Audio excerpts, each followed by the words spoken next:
Bilang paganda, sakaling tumama ang lindol na The Big One, binabantayan ang mga lugar sa Metro Manila na dinaraanan ng West Valley Fault. Naghahanda rin ang mga ospital. Saksi, si Sandra Aguinaldo. Handa na sa warehouse ng Jose Rodriguez Memorial Hospital and Sanitarium ang generator set, hospital field bed, tents at medical equipment. Gayon din ang gamot na tatagal ng 2 linggo. Isa ang Jose Rodriguez sa mga primary healthcare facility na itinalaga ng DOH sa North Quadrant ng Metro Manila sakaling tumama ang The Big One o ang pinangangambang magnitude 7.2 na lindol sa West Valley Fault. Kung dumagsa ang pasyente, sa parking lot itatayo ang mga tent na magsisilbing field hospital. Uusod na yung triaging natin malapit sa gate. So doon pa lang, i-check na natin yung mga patients kung ano nga silang category, kung sila ba ay walking wounded or sila ay urgent. So yung makakapasok lang sa banda rito is the red patients. Ang Tondo Medical Center na sakop ng West Quadrant, balak magtayo ng field hospital sa Intramuros Golf Course sa mga kalsada sa paligid ng ospital, pati na sa isang kalapit na paaralan. Pag bumaksak po ang ospital namin, kinlear ng engineering namin na pwede namin gamitin yan, that will be our temporary hospital. Ang mga ospital mula sa ibang rehiyon sasaklolo sa mga naka-assign na primary healthcare facilities sakaling tumama ang The Big One. Pero sa DOH briefing kanina, sabi ni Dr. Imelda Mateo ng Amang Rodriguez Memorial Medical Center na isa naman sa mga ospital na sakop ng East Quadrant, kailangan maghanda sakaling hindi kaagad makarating ang saklolo.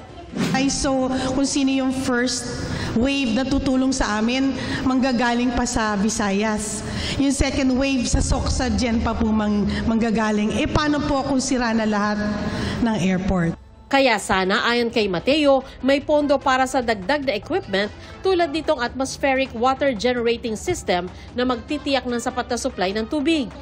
Hihingi pa ng pondo ang DOH dahil 100 million pesos na lang ang natitira sa Emergency Response Fund ng kagawaran ngayong taon.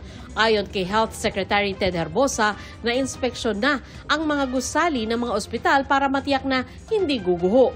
At least make sure we will be the last facility standing. In a big one, tayo ang dapat huling facility na hindi babagsak. Batid ng DOH na kailangan ma-review ang disaster response plan para sa The Big One. Lalo't mahigit 2 dekada na mula na isagawa ng Japan International Cooperation Agency o JICA ang pag-aaral nito tungkol sa posibleng epekto ng malakas na lindol sa Metro Manila. We have to revisit Matataas na yung mga building sa BGC, ang dami ng mga condo na nag-rise up, and then nabawasan yung mga spaces. Sa Pasay City, sinimula ng inspeksyon ng mga lokal na opisyal at city engineer sa mga eskwelahan para matiyak na ligtas para sa mga bata ang mga gusali, kasabayan ng disinfection para iwas sakit. Nag-inspeksyon din ang mga otoridad sa Muntinlupa, lalo't may mga barangay na dinaraanan ng fault line. Sa Taguig, dinaraanan ng fault line ang Barangay Pembo.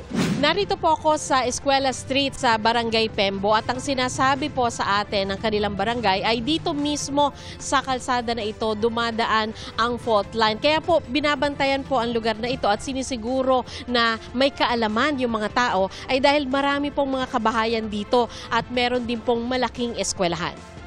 Malapit lang sa fault line ng Pembo Elementary School na may hindi bababa sa 2,500 na estudyante.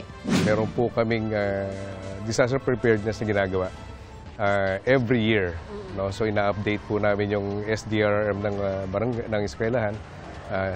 Kasama po yung mga pupils. Meron din po kaming hiwalay na community-based na seminars. Patuloy rin ang inspeksyon sa mga eskwelahan, ospital at kalsada sa Ilocos Region, kasunod ng sunod-sunod na lindol. Para sa GMA Integrated News, ako si Sandra Aguinaldo, ang inyong saksi. Mga kapuso, maging una sa saksi.